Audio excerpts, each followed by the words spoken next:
Welcome to the Near Memo, a weekly conversation about search, social, and commerce. What happened, why it matters, and the implications for local. Welcome, everybody, to the Near Memo. And this week, I'm excited to introduce Aaron Weike, who's our special guest filling in for the fill-in-the-blank adjective you want to use to describe my the always relevant, irascible, yet witty, whatever you want to say. I have big shoes to fill. Yeah. Aaron's graciously stepping in for Mike, and David Mim is here as always, and we talk about the big news of the week with search, social, and commerce, although we're not going to be talking about Facebook today. It may sneak in at the margins, but we're not going to be talking about it as one of our three items. Aaron is going to lead off our discussion today, but before he does, for those who are unfamiliar with LeadFino, I want you to just say a couple of words about it. And this is not a sponsored slot, by the way. We just want to add some context to Aaron's.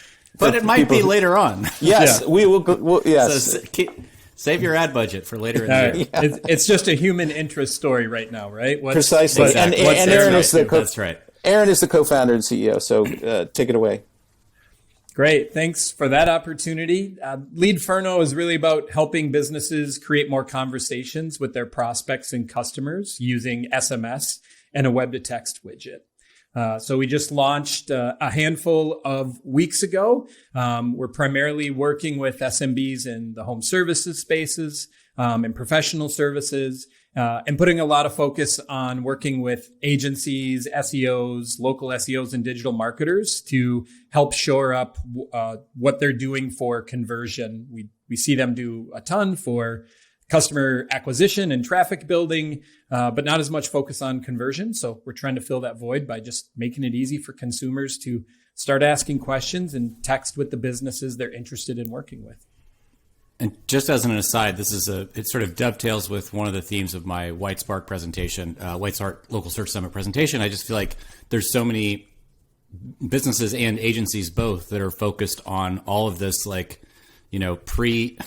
pre-interaction marketing, right? Like SEO is largely before you actually get the conversation, and social media and advertising, everything is geared around pre-conversation. And I feel like there's a real gap in the market that you've obviously seen as well in terms of helping businesses actually convert those leads once you've done all that hard work to get them to your site or your GMB profile or Facebook page or wherever. So.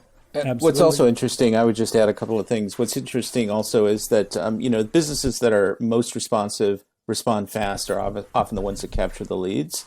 And then in a conversation, you can kind of compress the funnel. You can go from somebody who's kind of just doing exploratory research to converting them if you give them the right information. And that's a lot easier to do in a conversation than it is on a website even. Even video doesn't really respond to their individual questions in most cases. So I think it's a really great and complementary tool that, people need to use. And anyway, so there you go. But Aaron, you didn't come here to talk about... Where's the segue, Greg? The segue is you didn't come here to talk about LeadFino. There was plenty of setup there. You didn't come here to talk about LeadFino. You're talking about a new launch from Squarespace, which is pretty interesting and didn't get a lot of attention in the media, although I'll probably do something about it in our newsletter. Yeah, there you go. Yeah, just a few weeks ago in the end of September, Squarespace made an announcement. They kind of wrapped up a bunch of different feature pushes and kind of titled it Everything to Sell Anything. I think one of the high-level things that they really communicated is through a Harris Poll survey that they conducted. They found that the majority of people looking to launch businesses was around conducting classes, advice and consulting, and tutoring, selling time and selling expertise. So with that, one of the things that they rolled out was rounding out their scheduling tools even more. Earlier in the year, I think they acquired a Talk that was around restaurant reservations. That's for restaurants. Yep. Yes, and management and stuff like this. So this kind of rounded that out and also enabled them to do content gating for those selling video and other privatized content that they want to get out there.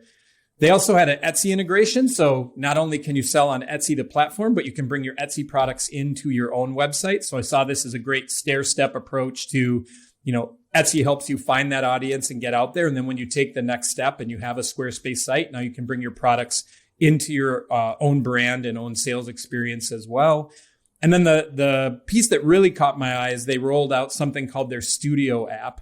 And it's all around making pro level content videos. So a lot of different effects, making editing easier. They even have some AI driven voiceover options that are in it. So you can see here, they're really tailoring that to help with the promotion to drive traffic to Squarespace sites.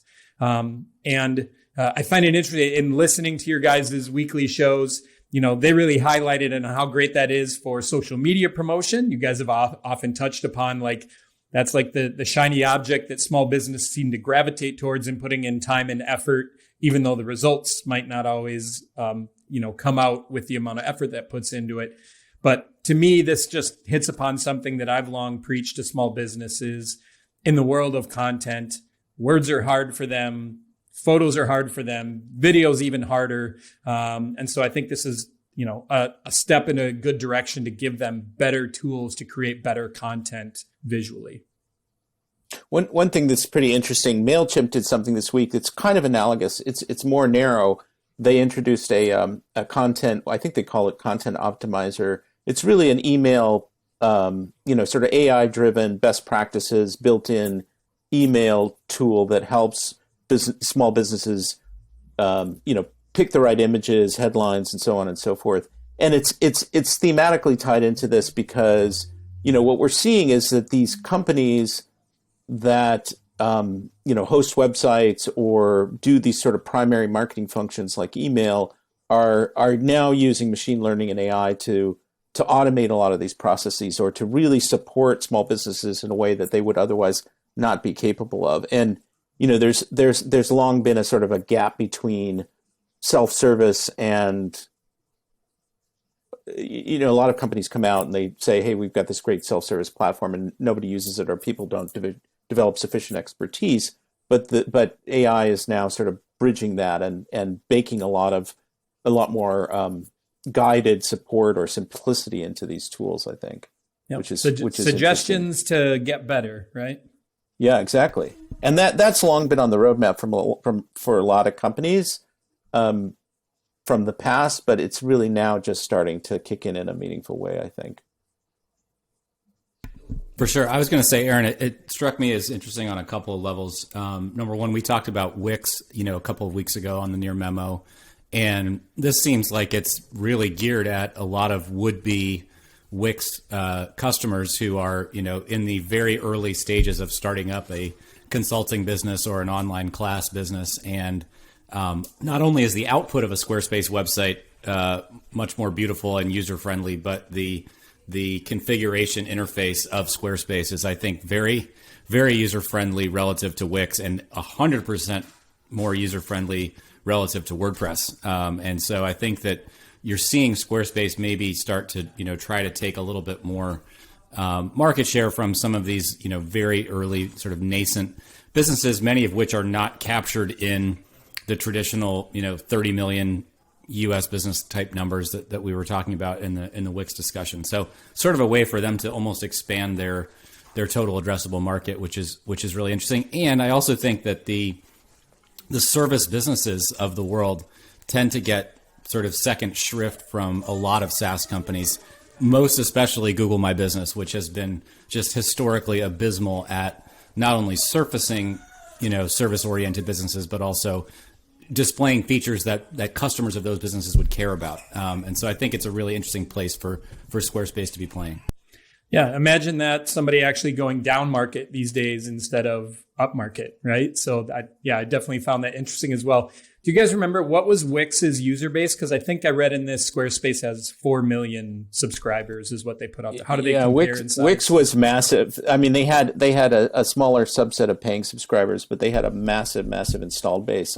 I'd have to look it up. Yeah, we read between the lines. I want to say we ended up at 6.5 million actual paying customers. So Squarespace is, approaching that number if those 4 million are paying. So yeah, interesting.